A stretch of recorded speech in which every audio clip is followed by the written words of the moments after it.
आज से पढ़ेंगे परमाणु शरीर की भौतिक विज्ञान मतलब फिजिक्स के बारे में। फिजिक्स स्टार्ट करेंगे आज से।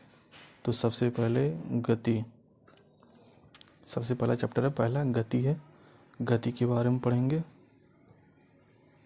फिजिक्स में। गति के बारे में, गति किसी संदर्भ बिंदु के सापेक्ष किसी वस्तु की स्थिति में होने वाले सापेक्ष परिवर्तन को गति कहा जाता है। गति का विपरीत विराम होता है। जब कोई वस्तु स्थिर हो और गति ना कर रहा हो तो उसे स्थिर कहते हैं, विरामावस्था में कहते हैं। गति को मुख्य रूप से निम्नलिखित शब्दों में वर्णित किया जाता है। पहला, दूरी। यह किसी वस्तु द्वारा तय किए गए पथ की कुल लंबाई को संदर्भित करती है बिना दिशा की परवाह किए, और यह एक सदिश राशि है। मतलब दूरी जो है अदिश राशि है।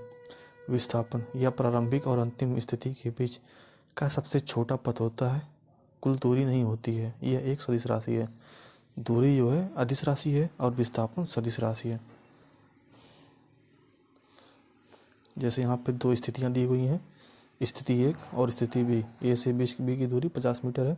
स्थिति 2 में ए से बी की भी दूरी 50 मीटर है। तो स्थिति 1 में एक व्यक्ति बिंदु ए से बिंदु बी तक सीधे चलता है तो तय की गई दूरी बराबर 50 मीटर और इसका विस्थापन भी हो गया 50 मीटर। व्यक्ति सीधी रेखा में चलता है। अब स्थिति 2 में यह है, एक व्यक्ति यहाँ पे 50 मीटर गया है और 50 मीटर आया है। तो इसमें क्या होगा, एक व्यक्ति बिंदु ए से बिंदु बी तक सीधे चलता है और फिर बिंदु बी पर वापस बिंदु ए पर फिर वापस लौट आता है। तो तय की गई दूरी तो 50 मीटर जाने में, 50 मीटर आने में 100 मीटर हो गया। तय की गई दूरी बराबर हो गया 50-100 मीटर हो गया। 50 मीटर बी तक और 50 मीटर ए से वापस आने में विस्थापन क्या हो गया, 0। विस्थापन केवल प्रारंभिक से अंतिम स्थिति तक होता है। अब सदिश राशियाँ, अदिश राशियाँ क्या होती हैं वो देख लेते हैं। सदिश राशियाँ और अदिश राशियाँ। पहले अदिश राशि, यह केवल संख्यात्मक मान मतलब परिमाण को दर्शाता है, जैसे दूरी हो गया, गति हो गया, समय हो गया। जबकि सदिश राशियाँ वह संख्यात्मक मान परिमाण के साथ साथ दिशा दोनों को दर्शाता है, जैसे विस्थापन और वेग हो गया। चाल, दूरी और समय में संबंध। चाल बराबर दूरी बटे समय, दूरी बराबर चाल गुणे समय और समय बराबर दूरी बटे चाल। याद रखने योग्य बिंदु क्या है, किलोमीटर प्रति घंटा से अगर मीटर प्रति सेकंड में बदला जाएगा तो किलोमीटर प्रति घंटा को 5/8 से गुणा करने पर मीटर प्रति सेकंड में बदल जाएगा, और मीटर प्रति सेकंड में 8 × 15 से गुणा करने पर किलोमीटर प्रति घंटा में बदल जाएगा। अंतर्राष्ट्रीय मात्रक प्रणाली SI की स्थापना 1960 में की गई थी। देखते हैं गति के बारे में। गति यह वह दर है जिस पर किसी वस्तु की स्थिति समय के साथ बदलती रहती है बिना गति की दिशा की परवाह किए। इसकी SI मात्रक मीटर प्रति सेकंड है और गति एक अदिश राशि है।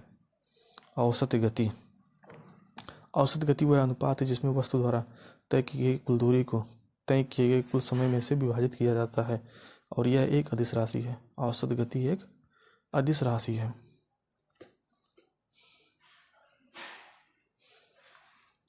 औसत गति बराबर कुल तय की गई दूरी बटे कुल लिया गया समय होता है। तो यहाँ पे एक प्रश्न है, एक वस्तु 4 सेकंड में 16 मीटर और फिर 2 सेकंड में 16 मीटर की दूरी तय करती है, तो वस्तु की औसत गति क्या है। तो औसत गति बराबर कुल तय की गई दूरी बटे कुल लिया गया समय हो गया।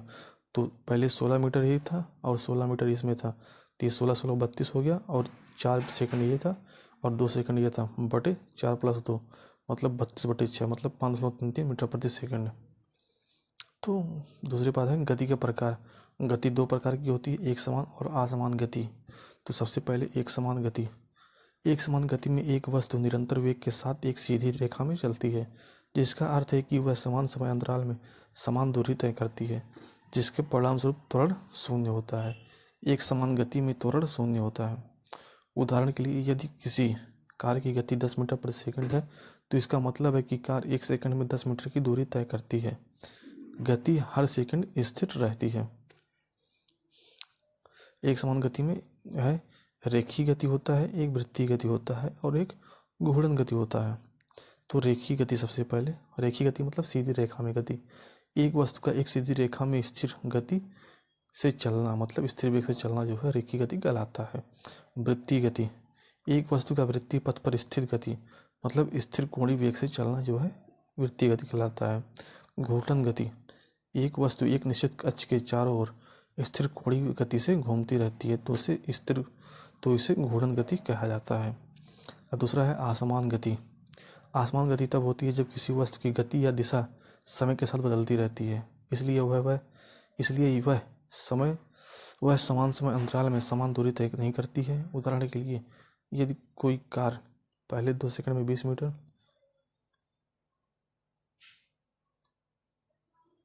और अगले 2 सेकंड में 15 मीटर की दूरी तय करती है। इसमें है रेखीय सीधी रेखा में गति, एक वस्तु बदलती गति त्वरण के साथ एक सीधी रेखा में चलती रहती है। वृत्तीय गति, एक वस्तु जो बदलती गति त्वरण के साथ वृत्तीय पथ में गति करती है।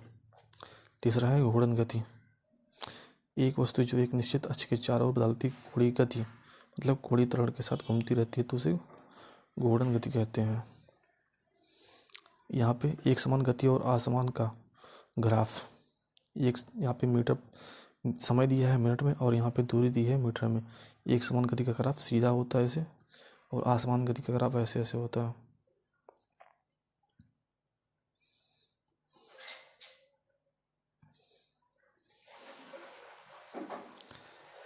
गति और प्रकार की होती है, एक होता है कंपन गति, एक रेखीय गति होता है, एक चक्रीय गति होती है, एक घोड़े गति होती है, वृत्तीय गति होती है, एक दोलन गति होती है। वेग वह दर है